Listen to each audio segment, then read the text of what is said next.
The silence is the loudest sound. Imagine it is a Tuesday morning in 2030. You wake up, but there's no alarm. Instead, a subtle haptic pulse on your wrist synced to your REM cycle nudges you awake. Before you even open your eyes, the battle begins. Not a battle of strength, but a battle for the most precious resource in the known universe, your undivided attention.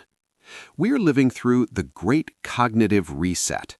We have moved past the information age and deep into the attention age, where the ability to hold a single thought is no longer a given, it is a luxury. The Great Cognitive Reset. What we're losing. By 2030, the goldfish effect is no longer a meme, it's a clinical reality. Scientific studies now show that the average human attention span for digital content has plummeted.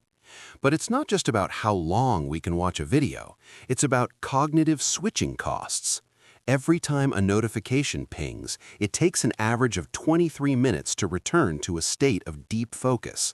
In a world of micro-content, we are living in a state of perpetual semi-distraction. We must be intellectually honest. Your brain didn't fail, it was hijacked. Platforms in 2030 are no longer just apps, they're hyper-personalized neuro-architectures.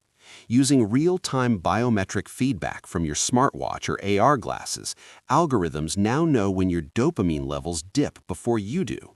They feed you exactly the right hit of outrage, nostalgia, or novelty to keep your eyes glued to the glass. This is algorithmic addiction, where profit is measured in the seconds of life extracted from the user. What happens when a society can no longer focus? Declining empathy.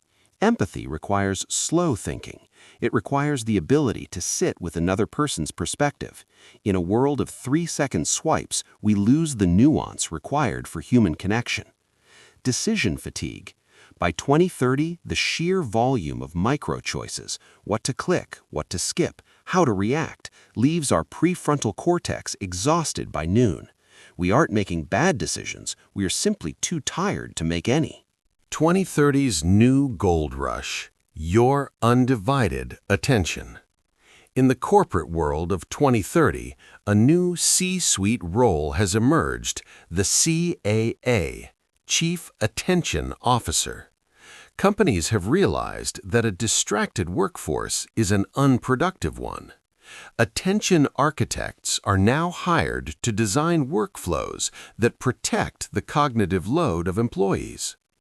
The economic divide of 2030 isn't just about wealth, it's about cognitive sovereignty. High-value roles in AI oversight, creative strategy, and complex problem-solving require deep work. Companies are now paying a focus premium. If you can sit in a room for 4 hours and solve a single complex problem without checking a feed, you are effectively a biological superpower. We are seeing the birth of attention poverty. While the wealthy can pay for ad-free lives, premium focus coaches, and distraction-free hardware, the rest of the world is trapped in freemium cognitive loops. Their attention is harvested to subsidize their digital existence. Focus is becoming a class tier. Future-proofing your brain. Tech-assisted focus. Ironically, the cure for tech addiction might be tech itself. By 2030, many professionals use AI focus companions. These are agents that monitor your neural patterns. When the AI detects your brain entering a distraction loop, indicated by specific eye movement patterns or heart rate variability, it gently adjusts your environment, dimming non-essential screens or playing alpha wave bio music to anchor you back. Across major cities, we see the rise of focus sanctuaries. These are digital detox pods, physical spaces shielded from all cellular and Wi-Fi signals. You pay by the hour to sit in a room with nothing but a physical notepad or a dumb typewriter. Solitude has been commodified because it has become so rare. The ultimate frontier is the BCI. Devices like advanced versions of Neuralink or non-invasive crowns can now artificially suppress the brain's default mode network to force a flow state. But this raises a terrifying ethical question. If focus is forced by a chip, is it still your focus, or are you just a high-functioning component of the machine? Reclaiming cognitive sovereignty. In 2030, the flow state is practiced with the same discipline as a professional sport. This involves time boxing, using cognitive sprints where all external inputs are physically locked away. Monotasking, the radical act of doing one thing at a time. In 2030, multitasking is recognized for what it truly is: brain fragmentation. To survive, we must design our digital environments for intention, not reaction. This means minimalist UI, interfaces that don't use red, the color of urgency, for non-urgent notifications.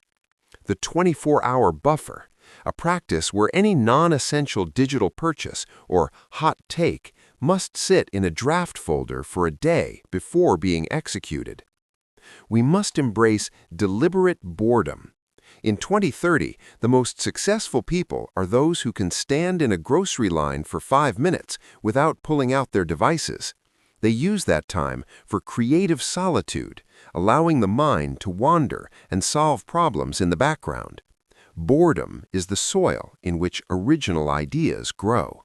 Thriving in the noise, a new blueprint for presence. There is a growing movement called the presence revolution.